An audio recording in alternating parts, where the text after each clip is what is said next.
tous et bienvenue ou bienvenue sur ma chaîne, la bibliothèque d'Emilia. Aujourd'hui on va parler de ma palle pour le mois de février qui est quasiment complète. Voilà, au début j'ai commencé à mettre des livres en me disant ah puis comme ça me laissera du temps pour faire des lectures un petit peu comme ça au hasard. Non, clairement non, je pense que là mon mois de février est déjà complètement fait. Où est la palle en jeu, vous me direz, elle revient bientôt. Pour ceux qui ne connaissent pas, en fait l'année dernière je faisais un jeu avec des balles de couleurs et des consignes sur un tableau pour déterminer 5 consignes pour ma palle en fait du mois. Je m'en suis un petit peu lassée et j'ai entrepris de créer un nouveau jeu qui sera plutôt sous forme de jeu de plateau et voilà. Ça arrive en mars, je peux vous le dire, c'est bon, parce que j'ai fini le prototype, il me reste plus qu'à réaliser le plateau final, mais ça arrive en mars normalement si tout va bien. Donc la palle en jeu reviendra en mars, donc pour ceux qui ne connaissent pas, vous découvrirez la palle en jeu en mars, et pour ceux qui connaissent, vous verrez une nouvelle version. Quoi qu'il arrive, ce mois-ci, de toute façon, je pense que ça aurait été très compliqué de faire une palle en jeu, puisque entre les SP que je dois lire et les lectures communes, beaucoup trop, que j'ai prévues pour ce mois de février, déjà, voilà, il a fallu tout caser, ça a été très compliqué, donc je vais vous présenter tous les livres que j'aimerais bien lire ce mois-ci. Le premier que je vous présente, c'est un service presse, et il s'agit de La fille du docteur Moreau de Silvia Moreno Garcia, publié chez Brajlon. Ils ont eu la gentillesse de me l'envoyer, moi qui avais vraiment beaucoup aimé Mexican Gothic, j'étais très intriguée de découvrir celui-ci. C'est un roman qui s'inspire d'un vieux roman de science-fiction, donc L'île du docteur Moreau, avec voilà des créatures un peu étranges sur une île, un petit peu empruntée à Frankenstein quoi. Et ça c'est une réécriture très libre de cette histoire où on va suivre justement la fille du fameux docteur qui vit dans une espèce de manoir un peu isolé dans la péninsule de Yucatan, donc vers le Mexique, en fait son père fait des petites expériences sur des choses qui sont mi-monstres, mi-animaux, mi-humains et qui n'obéissent qu'à lui en fait tout simplement. Mais ce docteur il a des secrets même pour sa fille et la venue d'un nouvel apprenti va peut-être bouleverser l'ordre établi. Moi j'avais vraiment beaucoup aimé la plume de Silvia Moreno Garcia et je trouve ça chouette d'avoir ce genre de roman même si c'est pas trop la saison. J'avoue que moi j'aurais plus vu ça en été. Mais bon, il me l'a envoyé, il faut que je le lise, ce serait bien. Donc c'est le premier roman que je compte lire ce mois-ci. Ensuite, et là je vous spoil un petit peu, enfin vous me direz pareil pour le livre d'avant, mon book haul de janvier qui est gargantuesque, ça va être très très long à filmer et à monter je pense, puisque le livre Férilou du mois, et c'est juste une dinguerie. Voilà. Est-ce que j'ai besoin d'en dire plus? Il est magnifique, il est juste sublime et la couleur lit de vin en dessous elle est trop belle. Voilà, je le trouve vraiment très beau et ces Sprayed Edges là, mon dieu. Je crois qu'il y a une question un peu de cirque. Je crois que c'est un espèce de mélange entre un univers un peu du cirque et des shows. Alors des shows magiques, donc c'est plutôt un cirque magique, mais je crois qu'il est également fait mention d'un vampire et vu ça, ça ne m'étonnerait pas. Bah, Caraval meets Buffy the Vampire Slayer. Ouais, bah voilà. Donc il y a des vampires et du cirque. Voilà, clairement. Je veux pas trop en savoir plus, mais c'est notre lecture commune du club Readtelling. Donc c'est un book club qui est sur de la lecture en VO, qui est notamment géré par Louise de Les Affaires de Louise. Je vous mets sa chaîne juste en bas. Et c'est la lecture Férilou du mois. C'est Caro, ma copine Caro, que vous avez vu dans d'autres vidéos, je parle souvent d'elle, qui l'organise, qui est un petit peu la chef de la lecture commune et il me donne très envie, donc puis en plus il est sublime. Franchement, quand ils font des livres aussi beaux, je suis encore plus en appréhension parce que je me dis si je l'aime pas, quel dommage, mais quel dommage. Et il y en a qui étaient magnifiques, que je n'ai pas aimé du tout. Ensuite, un autre livre qui est à la fois un service de presse et aussi une lecture commune, je vous ai dit, on avait pas mal de lectures communes. Ils étaient 7 de C. Larmer, publié chez Cherche Midi. C'est une histoire de cozy mystery sur un book club fan d'Agatha Christie et qui se réunit en fait pour en parler tout simplement jusqu'à ce que l'un d'eux commence à disparaître. Et je pense plusieurs vont disparaître puisque le titre est très inspiré de Ils étaient 10, la nouvelle traduction française, et du coup Ils étaient 7, ça fait directement référence à ça. Il me donne mais tellement envie, j'ai tellement hâte de le commencer. En plus je lis notamment avec Maud dont je vous parle également souvent.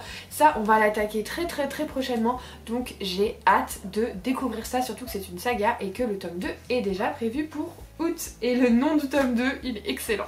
Autre lecture commune, Un cœur si loyal et solitaire de Brigitte Kemmerer, publié chez Rajo. Je vous avais dit que j'avais commencé le premier tome dans la vidéo de la bataille livresque sur le début d'année où je lisais 5 livres tirés des top 10 de 5 de mes amis et qu'ensuite je les notais. Et j'avais lu le premier tome pour la liste de Dylan, je vous mets la vidéo juste là. J'avais vraiment beaucoup aimé. Pas un coup de cœur mais presque, et du coup vu que le dernier tome sort en mars, je me suis dit ok je commence une série mais je la finis dans la foulée, du coup je me cale le tome 2 en février et comme ça je serai à jour pour le tome 3 que je lirai en mars. Ou en avril, c'est vraiment il y a un souci, mais je compte bien lire cette saga de but en blanc puisque cette année, je vous rappelle, on finit les sagas. Voilà, donc pour ceux qui ne connaissent pas, même s'il est quand même assez connu, ça c'est le deuxième tome d'une saga qui est une réécriture de La Belle et la Bête avec Harper, qui est un personnage qui est handicapé, et ça on adore, qui se fait kidnapper et elle se retrouve dans un royaume de l'automne éternel, emprisonnée, on va dire, par un seigneur un peu mystérieux qui a subi une malédiction, La Belle et la Bête, blablabla. J'ai vraiment bien aimé le premier tome, donc j'espère, sachant que ce tome-là suit un autre personnage, un autre point de vue, déjà ça c'est rare, on aime bien, et en plus ça suit un personnage que j'aime beaucoup, je vous dirai pas lequel pour éviter le moindre spoil, mais j'ai très hâte d'avoir son point de vue dans la suite de l'histoire. Encore une lecture commune, il s'agit de Full Lady Fortune de Chloé Gong, que je vais faire en lecture commune avec Caro, dont je vous ai parlé juste avant. Ça c'est une, je crois que c'est une duologie, début d'une duologie, mais une duologie spin-off d'une de mes duologies coup de cœur de l'année dernière qui était These Violent Delights et Our Violent Ends de Chloé Gong, donc qui parlait d'une réécriture de Roméo et Juliette dans les Shanghai des années 20 sous fond de mafia, monstres et guerre de clans. Voilà, j'avais énormément aimé, notamment le tome 2 qui avait été un coup de cœur intersidéral, une de mes meilleures lectures. Et dans cette histoire, on va suivre une dizaine d'années plus tard un personnage secondaire de la première duologie, je vous dirai pas qui, et je n'en sais pas plus. Je sais juste qu'on est toujours à Shanghai et qu'il doit sûrement y avoir des problèmes d'espionnage. Voilà, il y a l'armée japonaise qui envahit Shanghai, voilà. Après, il va y avoir de l'amour, je pense, et de l'amour et de la fantaisie. J'ai très hâte, vraiment. En plus, il est sublime, voilà. Il est magnifique. Vraiment, en VO, ils font... Enfin, c'est Fairyloot, mais Fairyloot, ils font des trucs, mais... Si j'avais de l'argent à investir, je vous jure que je monterais une boîte comme Fairyloot en français, mais je suis pauvre. Une autre lecture commune, je vous avais dit, il y en a... Oh, il y en a 5 ce mois-ci, c'est n'importe quoi. Tous les mois, je lis un de mes 2 Saxus avec une copine qui s'appelle Virginie, et tous les mois on se choisit un petit 2 Saxus pour lire ensemble, puisque sinon on ne le lit pas, tout simplement. Ça a commencé comme ça et maintenant ça doit faire 1 an et demi que tous les mois on se lit un livre ensemble. Et ce livre de ce mois-ci, c'est Les Loups Dorés de Rochely-Chevsky, publié donc chez 2 Saxus. C'est les Loups Dorés. Non, les Serpents Argentés, c'est la suite des Loups Dorés. Et pourquoi j'ai absolument voulu qu'on le lise, tout simplement parce que voilà, c'est une couverture tellement hivernale qu'en fait si je ne le lis pas en février, bah je le lirai l'année prochaine. Et on n'a pas envie, cette année je vous rappelle, on termine les sagas. Je vais le dire à chaque vidéo pendant les premiers mois de l'année, parce qu'après ça je vais complètement oublier. Et du coup Les Loups Dorés, c'est une histoire qui ressemble beaucoup à Six of Crows, mais moi j'ai pas aimé Six of Crows. Et j'aime bien Les Loups Dorés, donc un petit peu mais pas trop non plus.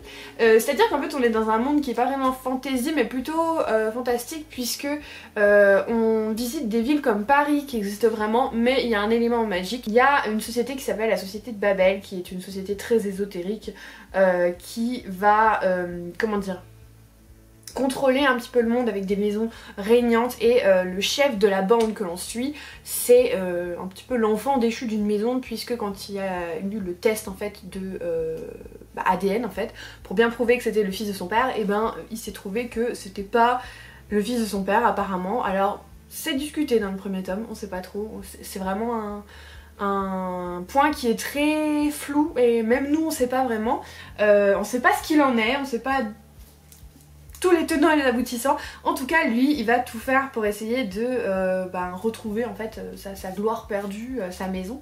Et il va du coup s'allier avec une maison et faire un casse avec sa bande. Et là, on va partir en Russie, comme vous le voyez. Voilà, en Russie sous la neige, c'est quand même parfait pour l'hiver, donc c'est pour ça qu'on l'a choisi pour février. Dernière lecture commune prévue. Il s'agit tout simplement de la suite de This Savage Song. En plus là je vous pointe mon... vous voyez pas parce que j'ai mis la photo, mais c'est mon étagère Vichois, en plus que sans faire exprès j'ai pointé. J'avais adoré This Savage Song, vraiment ça avait été une très bonne lecture, pas mon préféré de Vichois, mais une lecture vraiment super chouette.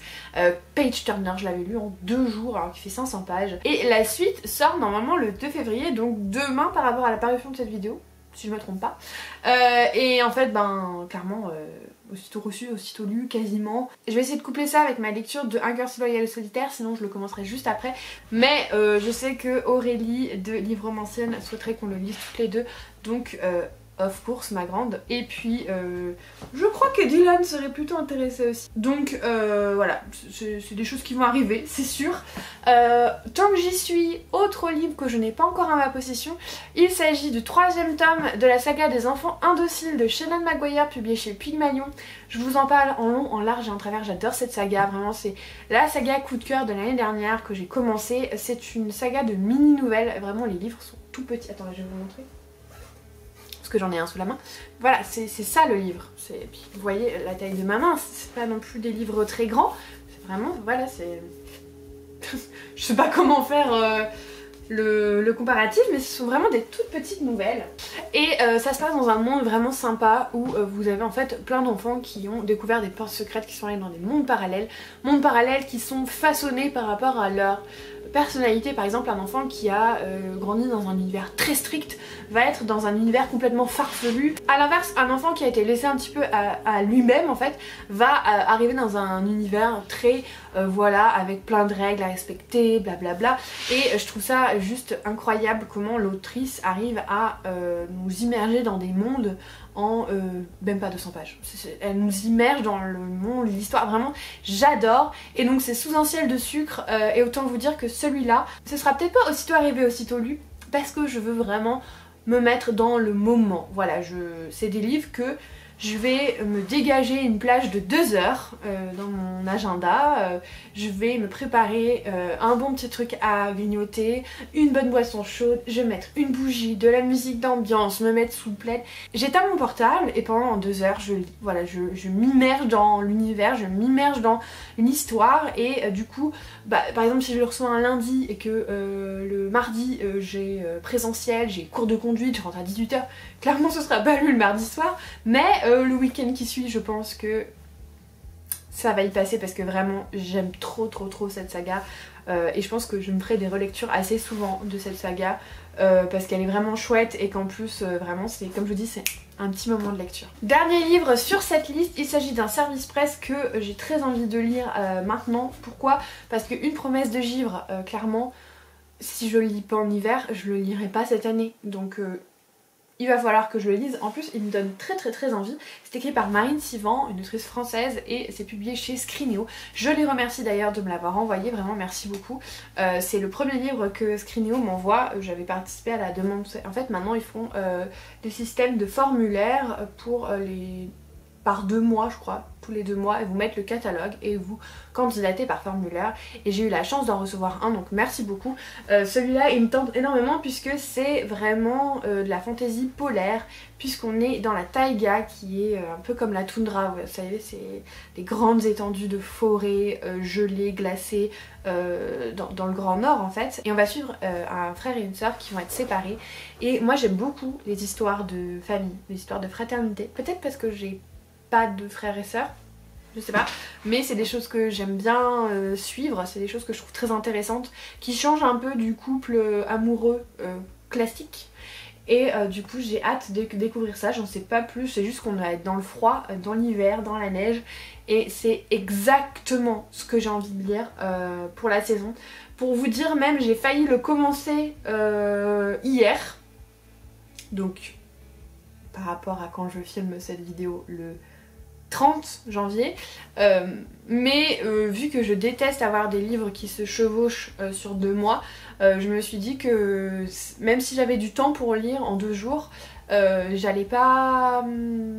Enfin, j'allais être dans une optique de il faut que je finisse le livre en 2 jours. Oui, je sais, je suis un peu grave des fois. Mais c'est comme ça. Et j'avais vraiment envie de le savourer et l'apprécier à sa juste valeur. Du coup, je me suis dit, je préfère le lire en février quand j'aurai un peu plus de temps, quand je serai un peu plus... moins pressée par faut que je finisse mes livres en cours, il faut que je filme mon bilan du mois, enfin bon, bref, tout ça.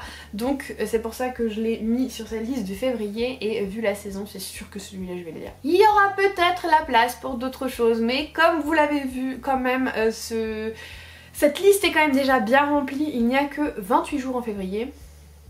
Donc, parce que là on a 1, 2, 3, 4, 5, 6, 7, 8, 9 livres sur cette liste. Alors d'habitude je suis entre 11 et 14 on va dire. Mais comme je viens de le dire, 28 jours, déjà 9 livres ce serait bien. Surtout que je vais sûrement m'écouter un audio. Je ne sais pas encore lequel, un truc de non-fiction je pense, en mémoire encore. J'aime bien écouter les mémoires en audio, ça m'appèse un peu, et puis en plus je trouve ça pratique parce que si je loupe une info parce que je suis concentrée à changer de métro ou quelque chose comme ça, c'est pas très grave, je m'y retrouve. Donc voilà, il y aura sûrement une lecture audio en plus. En tout cas voilà, j'espère que cette vidéo vous a plu. N'hésitez pas à me dire quel est le livre que vous voulez lire en février. Et puis si jamais vous êtes arrivé au bout de cette vidéo, mettez-moi un petit emoji en rapport avec la neige, un petit flocon, une montagne, pour que je sache que vous êtes arrivé jusqu'au bout. Si jamais vous souhaitez soutenir ma chaîne, en plus de mettre un commentaire, n'hésitez pas à vous abonner et mettre un like. Je vous remercie de tout le soutien que vous m'apportez à chaque vidéo. Et en attendant la prochaine, je vous souhaite comme d'habitude de merveilleuses lectures et je vous fais des bisous.